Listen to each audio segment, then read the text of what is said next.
Boa tarde a todos. Como já foi apresentado, eu sou Roberto de Moura Pedrosa, sou enfermeiro de formação, sou aluno do programa de pós-graduação em Ebiatria da UPE, Universidade de Pernambuco, nível de doutorado. Sou orientado pelo professor Dr. Ricardo Freitas, que acabou de se apresentar para vocês. Gostaria de agradecer a todos e todas pela participação nesta palestra, na qual podemos trocar um pouco de conhecimentos sobre o tempo de tela e qualidade de vida em adolescentes. Gostaria de agradecer ao programa de pós-graduação, agradecer ao grupo de estudos e pesquisa em promoção da saúde do adolescente, que também é liderado pelo professor Ricardo, agradecer a todos os colegas do grupo e, claro, todos os que estão aqui presentes. Então, hoje nós nos propusemos a conversar um pouco sobre tempo de tela e qualidade de vida relativa à saúde em adolescentes. Uma temática muito debatida, não só no ambiente da área de saúde, mas também no ambiente educacional, profissionais da psicopedagogia, profissionais da saúde, pediatras e as sociedades de pediatria do mundo inteiro. Então, diante da problemática do tempo excessivo de telas vivido por adolescentes. O objetivo dessa nossa apresentação será trazer um pouco para vocês alguns desfechos trazidos pela literatura a nível mundial, inclusive estudos realizados no Brasil. Eu vejo a pertinência do tema, principalmente no campo da promoção da saúde, e aí eu aproveito para cumprimentar todos os profissionais de saúde, os nossos estudantes, né? Um abração especial para os nossos alunos do curso de enfermagem do IFPE Pesqueira, profissionais de saúde da atenção primária, tanto os profissionais da estratégia de saúde da família, quanto os profissionais das equipes multiprofissionais, as EMULT, o antigo NASF, profissionais da psicologia, da educação física, da fisioterapia, nutricionistas, terapeutas ocupacionais, médicos pediatras e assistentes sociais. Então, no âmbito da promoção da saúde, nós sabemos que é muito pertinente debater também, trabalhar a promoção, a educação em saúde, principalmente através do programa Saúde na Escola, o PSE, esse tema, tá, que nós estamos vivenciando e que, a partir dos primeiros contatos com escolas, onde nós estamos entregando os termos de consentimento para desenvolver a nossa pesquisa, estamos vendo de perto o desafio para os gestores escolares, professores, pedagogos, toda a equipe, para trabalhar a dificuldade em lidar com esse tema, tá? O uso de equipamentos eletrônicos no âmbito da escola, a sonolência diurna visível, nós podemos constatar isso quase que diariamente, tá? A elevada incidência de sonolência diurna por adolescentes por passar a noite nas telas. Então, essa nossa conversa vai trazer um pouco disso e, para introduzir, precisamos fazer algumas considerações sobre a adolescência. A adolescência, ela corresponde exatamente à segunda década de vida do indivíduo. A Organização Mundial da Saúde, o Ministério da Saúde também adota esse mesmo recorte etário de 10 a 19 anos de idade. É um período de muitas mudanças, tanto nos aspectos biológicos, fisiológicos, como também comportamentais, emocionais. É o início do desenvolvimento de padrões cognitivos e emocionais, a maturidade reprodutiva, o amadurecimento sexual, a necessidade de começar a lidar com as primeiras crises existenciais nas relações interpessoais. Então, é um período de mudanças muito profundas e muito rápidas, tá? Que tem uma carga endócrina, metabólica, que repercute muito na vida desses indivíduos. Portanto, essa fase predispõe a comportamentos de risco, que envolve o início do consumo de bebidas alcoólicas, o tabagismo, uso de drogas ilícitas, comportamentos sexuais de risco e a violência. Então, esses comportamentos na fase da adolescência, a literatura nos aponta que eles refletirão por toda a vida do indivíduo. E existe uma tendência que os estudos também apontam que esses comportamentos de risco, eles tendem a se perpetuar na fase adulta desses indivíduos. Portanto, nessa fase é comum o envolvimento dessa população em atividades que evidenciam comportamento sedentário. O que é comportamento sedentário? É o hábito do indivíduo estar na posição sentada ou inclinada, sem gasto de energia, equivale a 1,5 MET, que é uma unidade metabólica que corresponde ao gasto de energia em repouso, tá? Que equivale a aproximadamente 3,5 litros de consumo de oxigênio por quilo-hora. Então, é a atividade mínima metabólica do indivíduo, ele estando ali parado, sem fazer esforço, apenas respirando e as suas funções corporais, orgânicas funcionando, tá? Sem nenhum esforço físico. Então, esse é o conceito de comportamento sedentário. E na adolescência, esse comportamento é muito presente e está muito associado ao tempo de tela. Vários estudos no mundo inteiro já trazem essa correlação. Alguns estudos, então, nós precisamos, na verdade, de estudos mais robustos. Tá? No Brasil, os estudos mais recentes trazem dados que variam de 50% a 75% dos adolescentes que passam mais do que 2 horas em frente às telas, seja vendo televisão, videogame, conversando no celular, nas redes sociais, de forma que ele está à frente de uma tela e com uma redução do seu gasto metabólico. De acordo com o Ministério da Saúde, esse comportamento, né, como eu já tinha acabado de colocar, ele é caracterizado por atividades que são realizadas sentados. Então, o comportamento sedentário, ele tem como um dos parâmetros mais importantes de aferição o tempo de tela. Porque, na maioria das vezes, o adolescente, quando ele está sentado, parado, ou ele está assistindo televisão, ou está no celular, no tablet ou no videogame. Tá? E esse comportamento, essa postura, ela vai determinar um pouco consumo de energia. Tá? E isso vai trazer repercussões que nós vamos ver logo mais adiante. Portanto, essas atividades são realizadas exatamente na frente das telas, como eu acabei de falar. Pode-se aferir que, para você analisar, avaliar o comportamento sedentário, se você está avaliando esse comportamento, ele pode ser traduzido como tempo de tela. Ok? Então, só para deixar, apesar de serem variáveis independentes, mas ela está muito relacionada uma com a outra, o comportamento sedentário e o tempo de tela.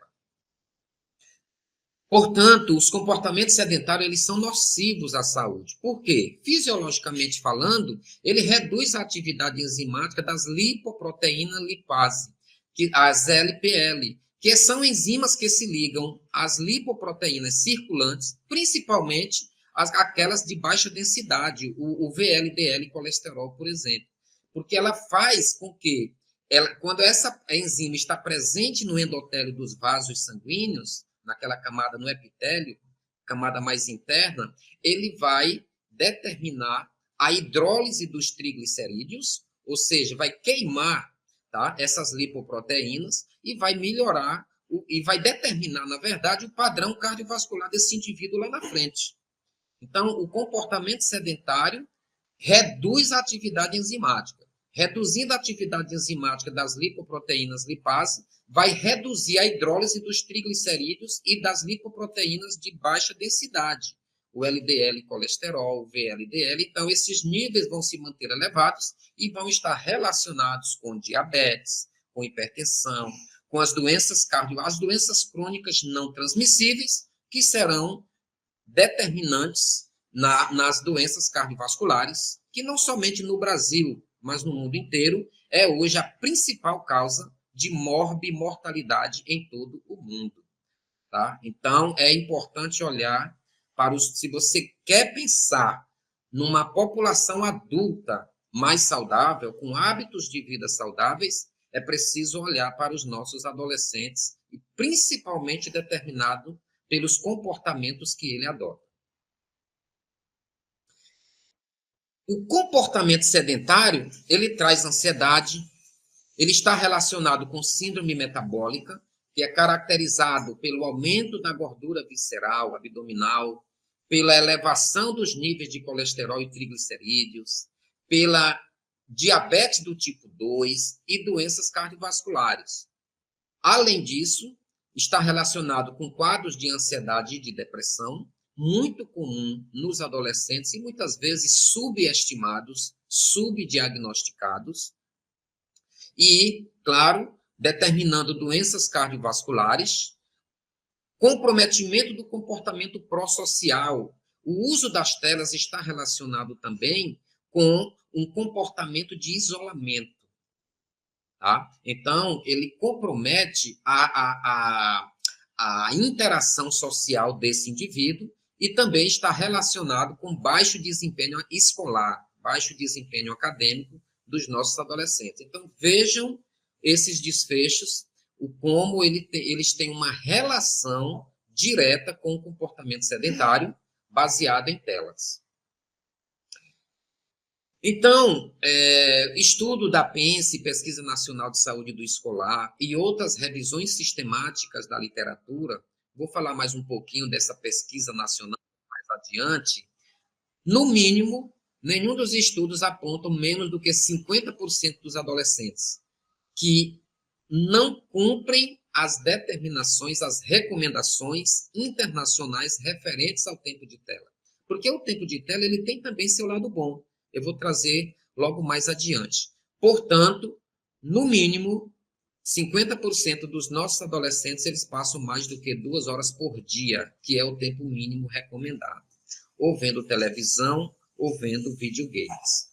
O tempo de tela é caracterizado como o tempo gasto na frente das telas, smartphone, tablet, computador, então não importa qual é a tela. Tá? Não, é televisão, mas eu não tenho nem celular, mas fica na televisão. Mas eu não tenho televisão, mas fica no tablet. Então, não importa qual tipo de tela, esse tempo ele vai ser considerado como comportamento sedentário. E tem que considerar também que os adolescentes de hoje, eles são nativos digitais, diferentemente de nós, que já passamos dos 30, dos 40, dos 50.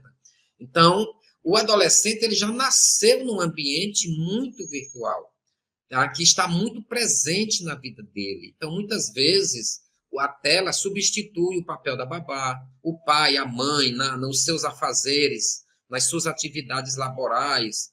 Muitas vezes entrega o celular, transferindo essa responsabilidade de atenção, por exemplo, de interação familiar e social. Então, eles são nativos digitais, eles já estão ali num ambiente virtual que predispõe muito a esse elevado tempo de tela. Portanto, o screen time, o tempo de tela, é uma parte importante da vida contemporânea, inclusive no desempenho das atividades escolares acadêmicas. Eu tenho 2 filhos adolescentes e eles têm atividades diárias através dos ambientes virtuais que a escola compartilha com eles. E a pandemia trouxe essa necessidade, tá? As telas foram o único caminho, as aulas remotas, o ensino remoto emergencial, determinado em 2020 pela pandemia, então aprofundou, vamos dizer assim, essa questão do uso das telas e muitos comportamentos que até então, né, nós começamos a achar que eles vieram para ficar, relacionados à vida contemporânea e ao uso de telas. As rotinas de saúde, inclusive o uso da mídia familiar, são estabelecidas mais facilmente na primeira infância do que mais tarde. Então, isso é muito importante. Daí, mais adiante, que as sociedades de pediatria da União Europeia, da canadense, americana, brasileira, de todo, inclusive a Organização Mundial da Saúde, ela traz recomendações em ordem crescentes em relação ao tempo de tela, proporcionalmente à idade, tá? Então, essas recomendações nós vamos ver um pouco mais adiante. E aí, nesta fase que a criança está se desenvolvendo, o desenvolvimento psicomotor, neurológico, a socialização desse indivíduo, então, ele pode sim ser comprometido em virtude do uso das telas, o uso inadequado. Portanto, o uso da tela tende a aumentar ao longo do tempo, para incluir mais entretenimento. À medida que o jovem vai crescendo, ele vai sentindo mais necessidade de novas formas de entretenimento, de relação social. No início é só jogando, depois já é batendo papo com um amigo, com a namoradinha, com a paquera, com os grupos da escola e por aí vai. E a tendência é ele aumentar esse uso de tela à medida que sua idade vai avançando. E o tempo de tela moderado, tá? É como eu tinha trazido há pouco tempo, ele pode trazer benefícios, gente. Então, nós não estamos aqui abolindo, condenando o uso das telas. É uma necessidade da vida moderna. Todos nós usamos, nós pesquisamos, nós estudamos, nós interagimos, nós trabalhamos com as telas. O professor que o diga. Então, o tempo de tela moderado, considerado moderado até 2 horas por dia, é consenso internacional, não mais do que 2 horas por dia, tá? A Sociedade de Pediatria, a brasileira ainda coloca de 2 a 3, mas sob nenhuma hipótese mais do que 3 horas. Então, ela tem suas vantagens quando obedecida. Auxilia nas atividades escolares, acadêmicas, dos meninos, das meninas, das crianças, dos adolescentes. Isso é fato. E é inegável. O acesso a informações sobre o mundo. A criança está estudando, está pesquisando, ela quer matar uma curiosidade, ela tem uma viagem com a família, vai ali no Google Maps, olha onde é que fica aquela cidade, aquela praia, aquele restaurante, aquele parque. Então, ele acessa informações sobre o mundo e essa informação, essa descoberta que as telas proporcionam, comprovadamente, ela promove bem-estar mental e psíquico para a criança e para o adolescente. Isso é fato.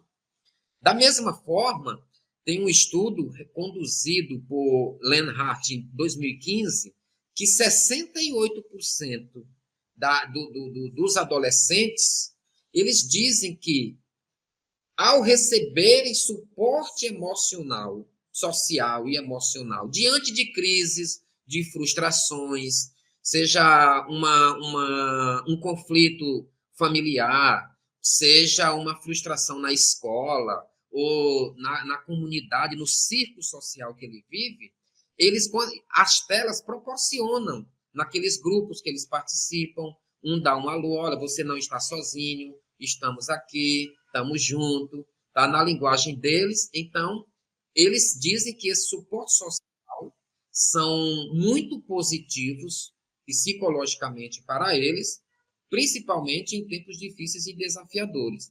Fato este que seria mais difícil, menos provável, se fosse visitar a casa daquele amiguinho, daquele colega, e aí as redes sociais facilitam esse processo de interação, trazendo também benefícios, como eu já disse, dentro do tempo estabelecido.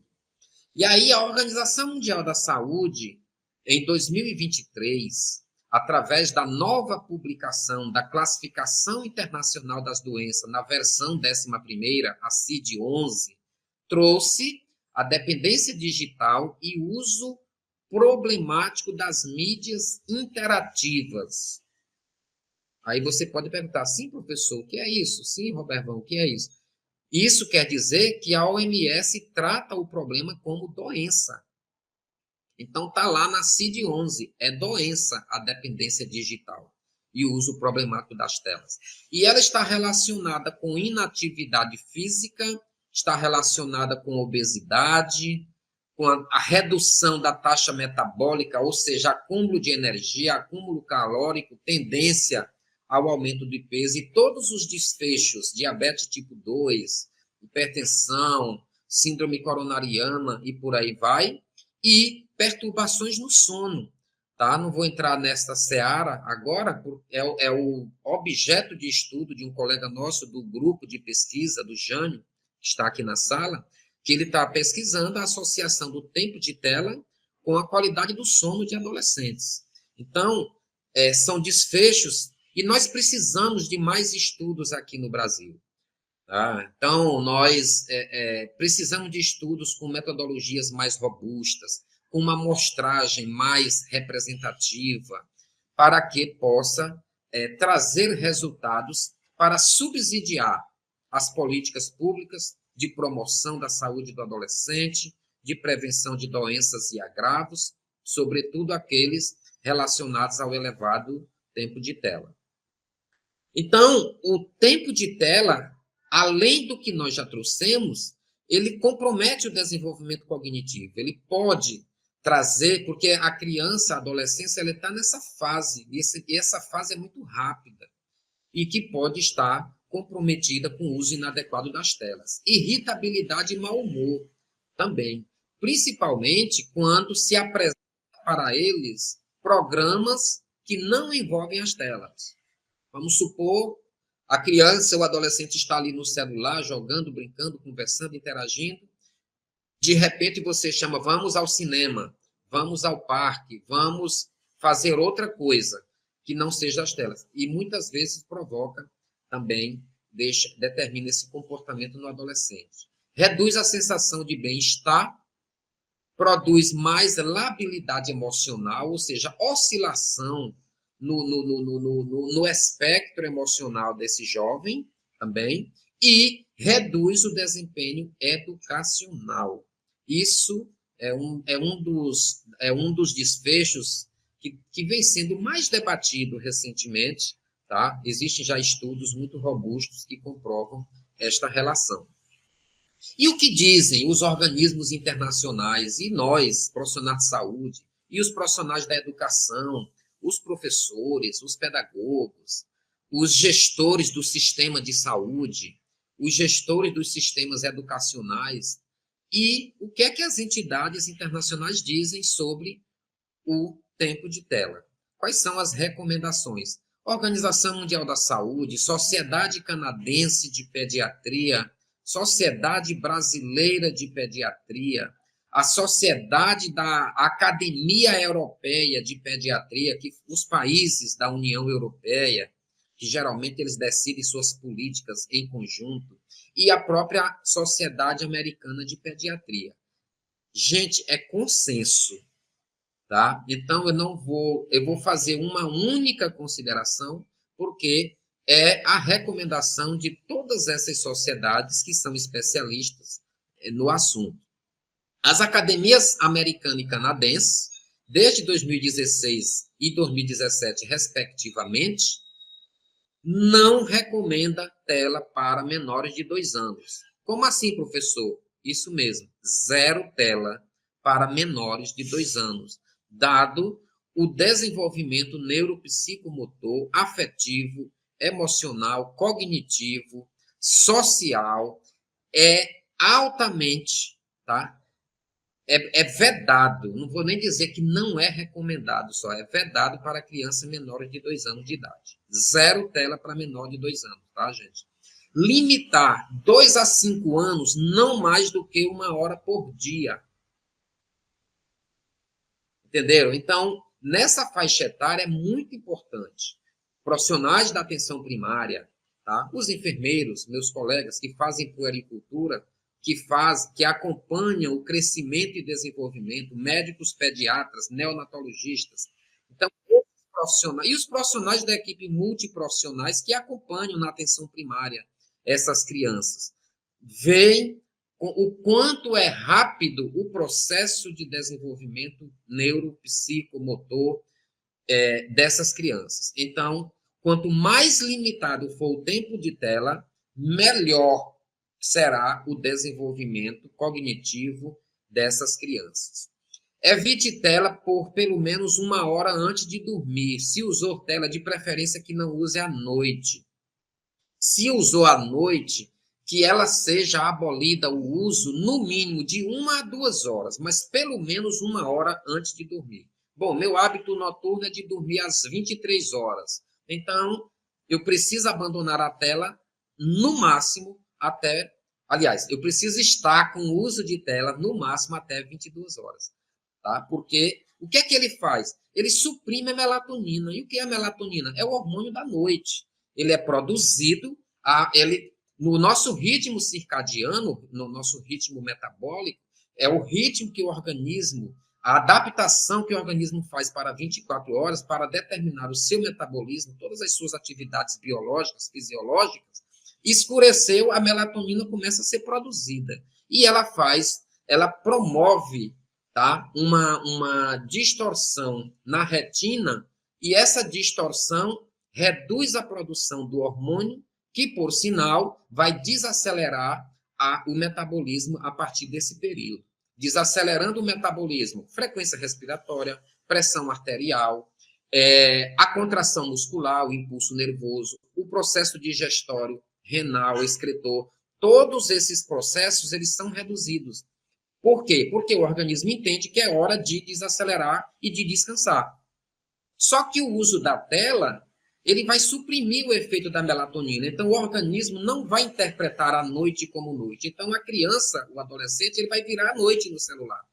Não vai ter o cérebro, que é exatamente a glândula pineal, ela não vai perceber que já é noite e determinar o sono nesse indivíduo. Então, 1 hora antes de dormir, para que os circuitos neuronais sejam ativados e que a melatonina seja produzida, que produza o sono e desacelere todo o processo metabólico no indivíduo. E o que é que a Sociedade Brasileira de Pediatria traz em relação às telas? Da mesma forma, não recomenda para menores de 2 anos de idade, limita de 2 a 5 anos, 1 hora por dia e com supervisão, sempre, criança e adolescente, os pais, os responsáveis, precisam monitorar o conteúdo, não apenas o tempo de tela, mas o conteúdo. O que é que eles estão vendo? Isso é imperioso, dado a incidência de pornografia infantil, assistir conteúdos que incitam violência. Então, e conteúdos também que pode mexer com o psicológico dessa criança e desse adolescente. Criança de 6 a 10 anos, no máximo de 1 a 2 horas por dia e sempre com supervisão. Não mais do que 2 horas por dia. E ainda a Sociedade Brasileira de Pediatria, a partir de 11 anos, de 2 a 3 horas por dia e sempre com supervisão e nunca, jamais virar à noite jogando. Isso vale para todas as faixas etárias. E tem estudos mais recentes, tá, em alguns países da Europa, que já não recomenda o uso de telas para menores de 14 anos. Tá? Então, assim, as pesquisas estão aí, tá, no mundo inteiro. O problema, muitos países da Europa já proíbem o uso do celular na escola. Pernambuco tem uma lei estadual, infelizmente não é cumprida, tá? Porque cada unidade escolar tem sua autonomia, e aí umas permitem, outras não permitem a entrada de celular.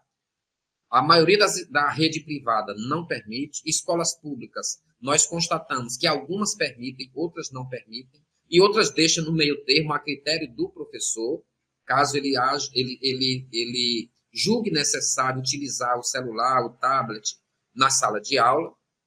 Então, mas nós temos lei em Pernambuco, que foi aprovada desde 2015, que proíbe a entrada de equipamentos eletrônicos nas escolas públicas e privadas em todo o estado de Pernambuco.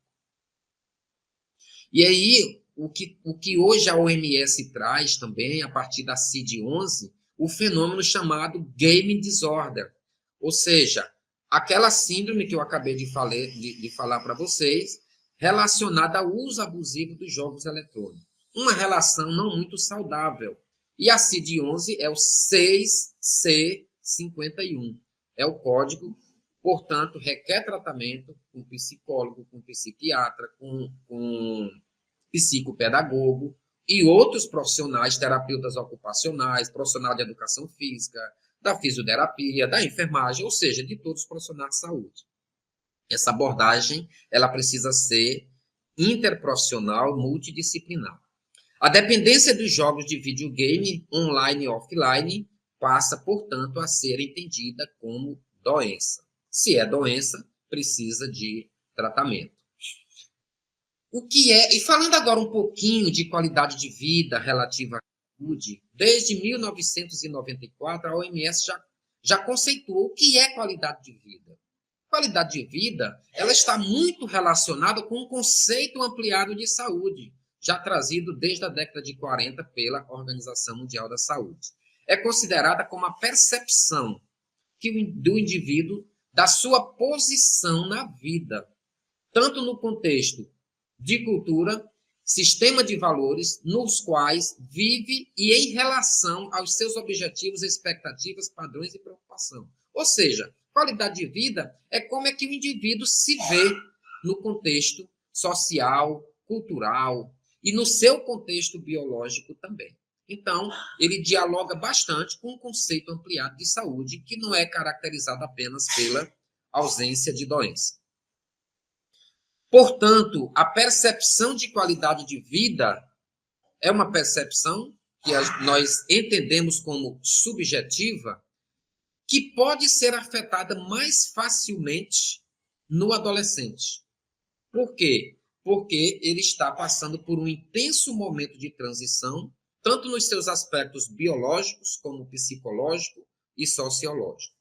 Então, essa percepção ela pode mudar de uma forma mais repentina quando se trata do adolescente, diferentemente de uma forma mais estável dessa percepção, por exemplo, nós, adultos.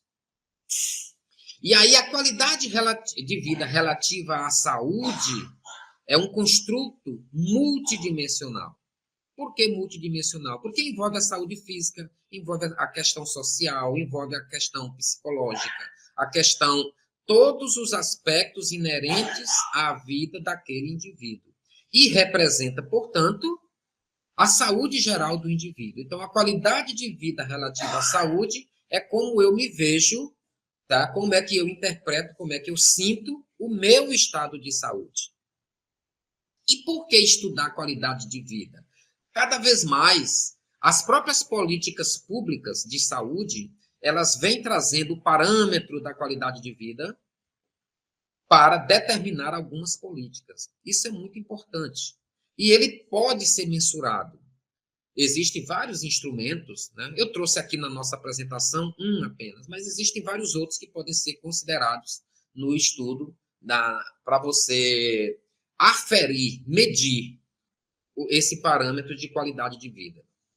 Portanto, a avaliação da qualidade de vida entre crianças e adolescentes é importante na identificação de subgrupos com mau estado de saúde. Por exemplo, adolescentes negros, adolescentes de determinada classe social, adolescentes de determinada comunidade. Então, aqueles extratos, tá? A identificação, a qualidade de vida é um parâmetro importante na identificação de determinados subgrupos com mau estado de saúde. Ele é importante também na orientação de estratégias e intervenções eficazes para melhorar a condição de saúde da população mais jovem. Um exemplo disso é o estudo do tempo de tela. E, portanto, nós precisamos estudar melhor, entender melhor como é que esse tempo de tela, em que medida ele compromete, ele interfere na qualidade de vida relativa à saúde dos adolescentes.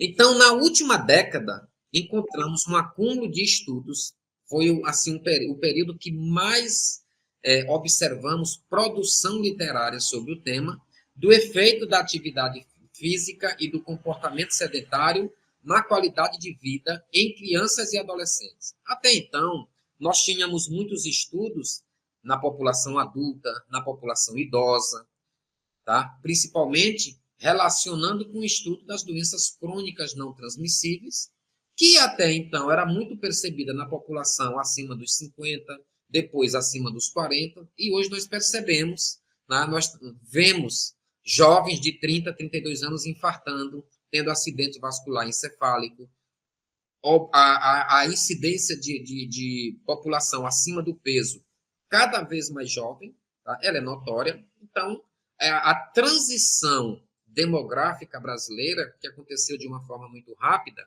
ela inevitavelmente repercute também na transição epidemiológica. E a transição etária, ela tem uma importância muito grande também nessa variação da transmissão epidemiológica. Como assim, Roberto? Se na década de 80 a nossa preocupação era com a desnutrição, tá? E a incidência de jovens abaixo do peso, hoje, nessa transição demográfica e muito determinado por mudanças de comportamentos, principalmente alimentares, sedentarismo, dentre outros, hoje a preocupação maior é com a criança obesa. Então, esse parâmetro de qualidade de vida tem sido cada vez mais utilizado como resultado de saúde entre crianças e adolescentes para avaliar o seu funcionamento físico, social, mental, bem-estar e, portanto, muito utilizado na utilização de programas de intervenção de base populacional. Por exemplo, o programa Saúde na Escola e outros programas com iniciativas de governos locais, seja estaduais ou municipais. Nós vimos na literatura Curitiba, São Paulo, Campinas e outras cidades do Nordeste. Tá? Pernambuco tem o projeto Atitude, inclusive, que foi coordenado por professores do nosso programa de doutorado em ebiatria, adotado pela Secretaria Estadual de Educação, na rede estadual do ensino médio. Programa voltado para a promoção de hábitos saudáveis, atividade física, promoção de uma cultura de paz, hábitos alimentares, bullying, cyberbullying. Então, são programas, esses estudos, eles acabam, inevitavelmente, catalisando políticas públicas para a promoção da saúde desses adolescentes. E, se eu for trazer um pouco para o contexto da atenção primária, já fui enfermeiro da Estratégia Saúde da Família, já fui coordenador de atenção primária à saúde de município importante, então nós vimos o quanto as políticas de promoção da saúde do adolescente, e fazendo jus até o nosso grupo de pesquisa, um grupo de promoção da saúde, nós vimos que lá na ponta, no cotidiano dos serviços de saúde, as ações de promoção ainda são muito incipientes, elas são ainda muito pontuais. Então, inclusive, até a adesão desses adolescentes é muito baixa, os indicadores do PSE, por exemplo. Então, quem é profissional de saúde, que trabalhou no NASP, quem trabalhou na Estratégia de Saúde da Família, sabe muito bem do que nós estamos falando. Quem desenvolve pesquisa nesses ambientes, extensão, projetos de extensão, sabe bem. E na unidade básica de saúde, nós vemos o dia do hipertenso, o dia do pré-natal, o dia da citologia, do idoso, dia da criança, o dia da puericultura, mas não costumamos ver o dia do adolescente. Então, ele ainda está invisibilizado nas políticas públicas. Eu estou falando um pouco do cotidiano brasileiro. Tá? E é geral, não é só de Pernambuco, isso é um contexto, são políticas que precisam ser mais aprimoradas. É utilizado na determinação do impacto de uma doença ou deficiência específica. Então, a qualidade de vida relativa à saúde, ela é muito estudada também em condições clínicas.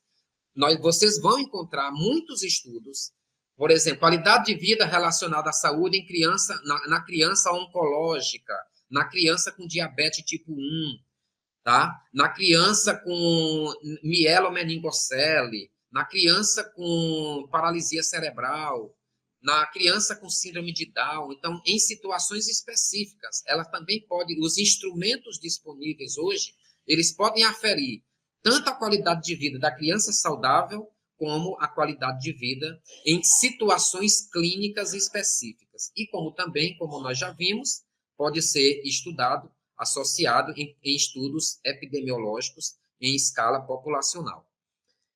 É utilizada também para ajudar na avaliação das necessidades de cuidados de um determinado distrito escolar. Então, ele é muito pesquisado também no âmbito educacional. E esses resultados podem ser usados para informar políticas públicas, né, muito apropriada para ser utilizado no ambiente escolar. Por que no ambiente escolar? É onde a criança passa a maior parte do dia, pelo menos em tese. Ela deveria estar na escola.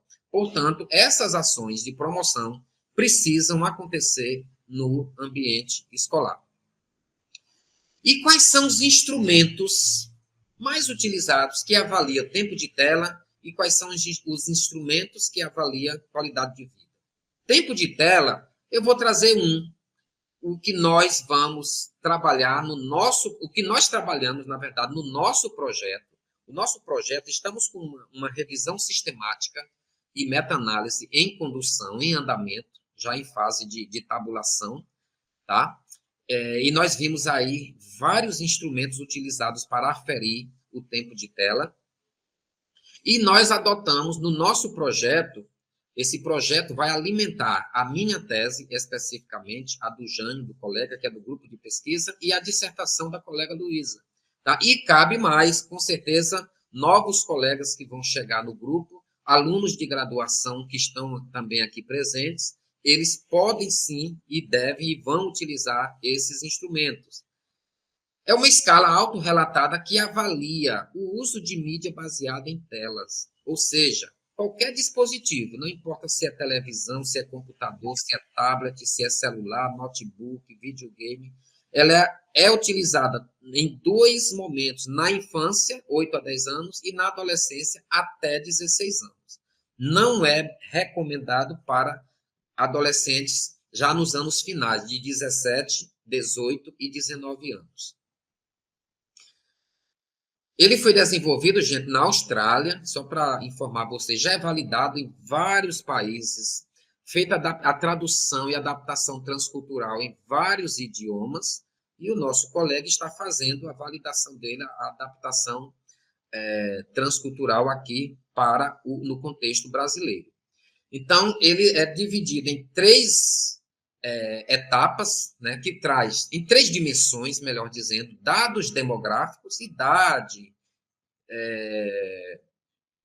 os dados dessa etnia, tá? O tipo de tela que ele usa, aí apresenta no instrumento imagens com 8 dispositivos para facilitar a resposta, ele vai marcar o X, o que é que ele usa, e as atividades, que tipo de atividade? Aí tem uma lista, se é Instagram, se é rede social, se é conversar, se é ver jogos. Então, tem lá uma lista de atividades que ele vai assinalar. Instrumento que utiliza a qualidade de vida relativa à saúde são vários. Existem no mundo inteiro vários, inclusive um padrão utilizado, recomendado também pela Organização Mundial da Saúde. E todos esses instrumentos são validados, tá? E nós, no nosso projeto, adotamos o PEDSkill, instrumento que foi validado, tá? Nos Estados Unidos, na Austrália, no Reino Unido, inclusive já é validado aqui no Brasil, tá?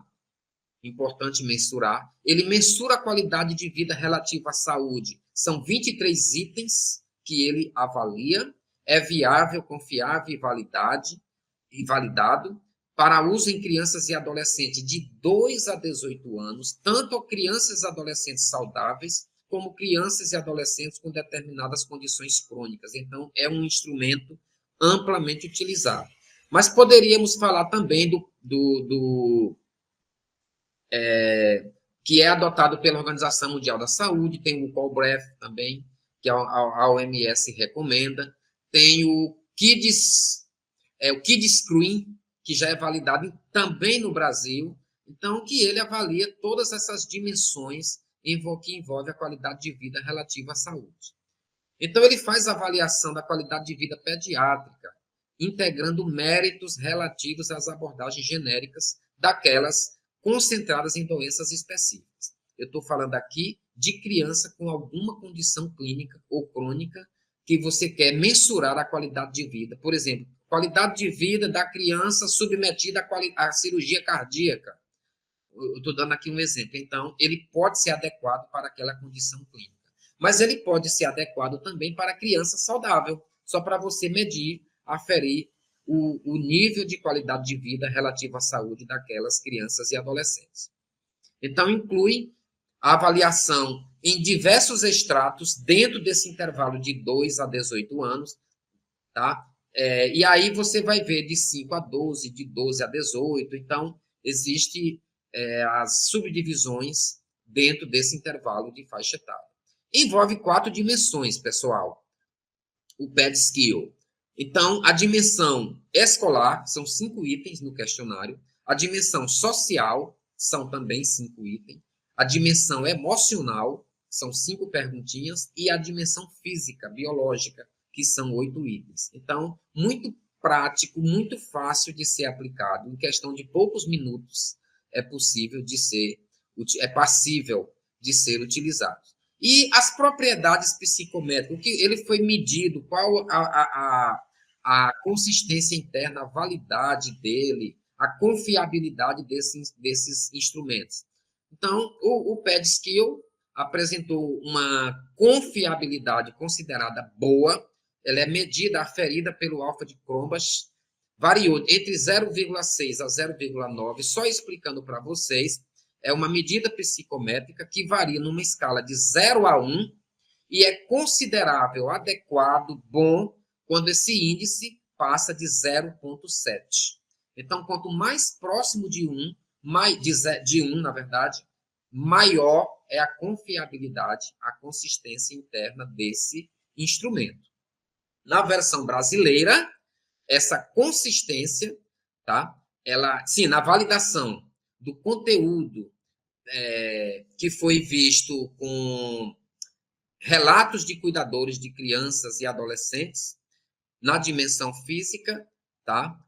Variou em torno de 0,73 e 0,77. Então, considera-se um instrumento altamente confiável e adequado para ser utilizado no contexto brasileiro. O que é que nós temos de estudo sobre tempo de tela? Então, nessa última etapa da nossa apresentação, nós vamos trazer o que a literatura tem apontado em termos de estudo de tempo de tela e qualidade de vida relativa à saúde. No Brasil, desde o ano de 2009, no intervalo trienal, existe um estudo encomendado pelos Ministérios da Saúde e da Educação, que é chamada PENSE, é a Pesquisa Nacional de Saúde do Escolar, é feito com adolescentes do ensino fundamental e do ensino médio, das instituições públicas e privadas, nas capitais e nas principais cidades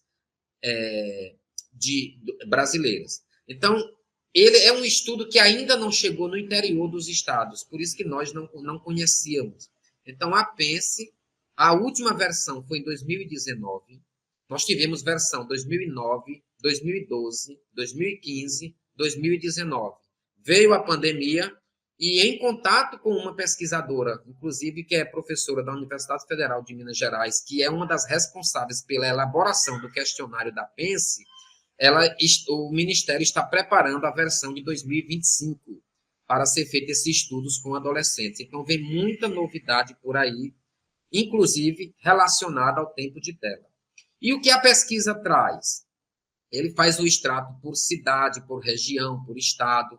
Então, nós observamos aí, nesse gráfico, a barra azul, ele reflete a incidência de mais de 3 horas diárias em atividade sentado, em atividade sedentária.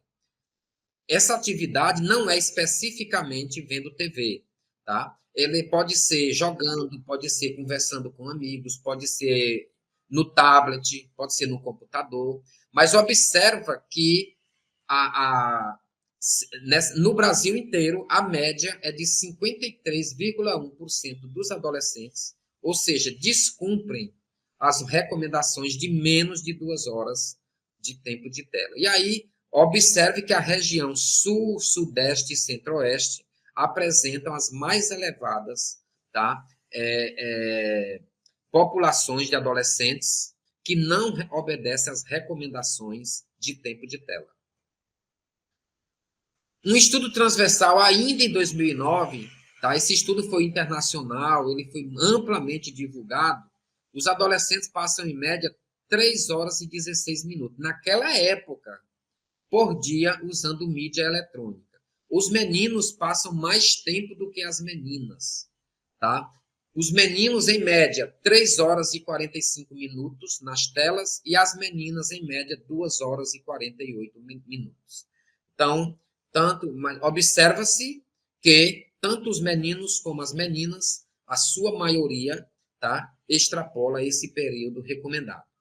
O alto uso geral de mídia eletrônica foi associado a piores padrões no estado de saúde e qualidade de vida relativa à saúde. Existe uma relação direta. Então, nesse estudo, o tempo de tela, ele observou que piora o estado de saúde desses adolescentes, tá? Aí nós temos aí um coeficiente 3,35. Então, veja, existe o tempo de tela, quando ele é extrapolado, ele tem 3,3 chance maior, tá, de ter um estado de saúde pior do que quem não extrapola o tempo de tela. Então, quem não obedece às recomendações tem uma possibilidade 3 vezes mais de piorar o seu estado de saúde. Maior incidência de problemas de comportamento, 1,31, tá certo? No intervalo de confiança que variou de 0,34 até 2,28.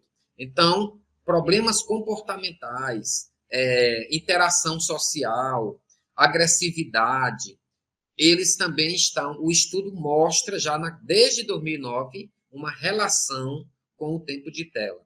Piores níveis de qualidade de vida relativa à saúde, numa proporção 1,43 vezes maior do que as crianças e adolescentes que obedecem o tempo de tela. Ainda desse estudo, maior probabilidade de relatar uma saúde global, tá? Boa, real, ou ruim, um odds ratio na ordem de 1,61, desculpem. Então, o que é que isso quer dizer? Que existe uma probabilidade 1,6 maior de relatar uma saúde ruim do que relatar uma saúde boa relacionada ao uso especificamente do videogame. Então, apesar de ser um equipamento que não é ainda massificado na maioria das nossas crianças e adolescentes, mas o uso do videogame, ele tem uma relação com um baixo padrão de saúde e, consequentemente, de qualidade de vida.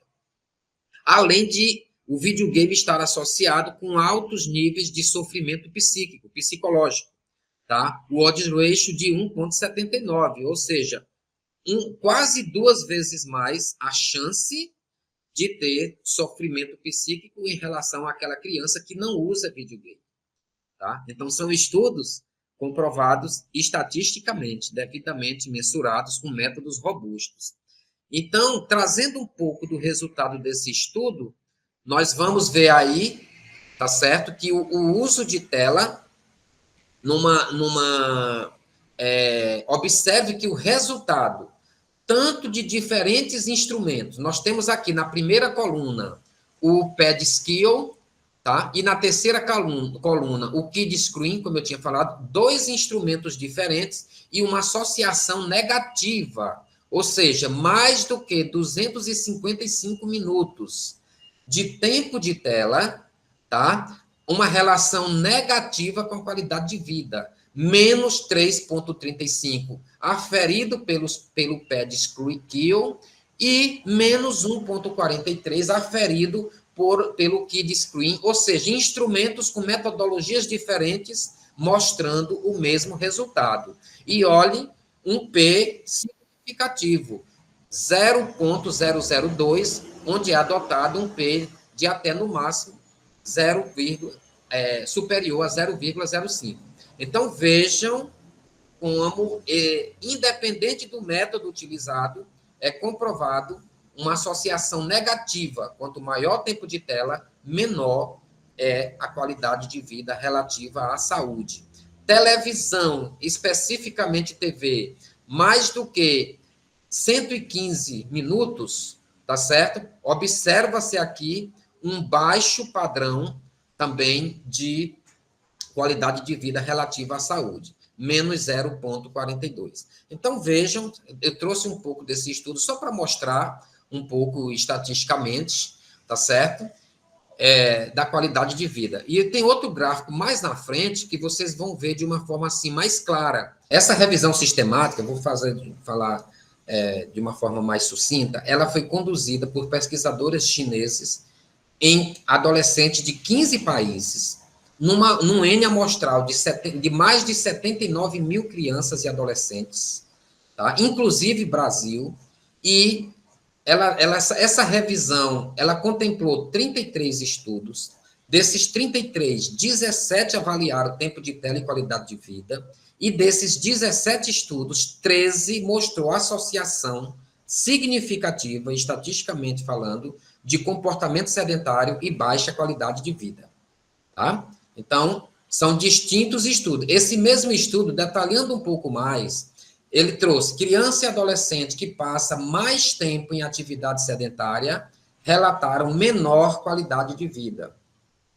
Os domínios física, mental, psicossocial, funcionamento escolar e o domínio de saúde, condição de saúde, foram os mais comprometidos relacionados ao tempo de tela.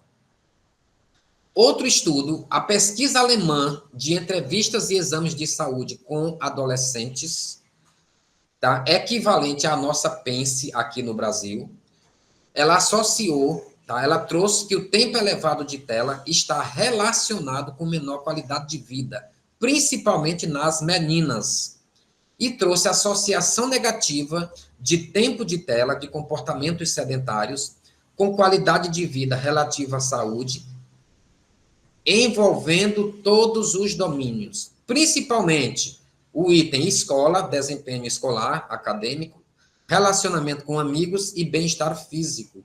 E nos meninos, os que tinham maior tempo de tela, embora numa intensidade menor do que nas meninas, mas todos eles, todos os scores estavam comprometidos, associados ao maior tempo de tela.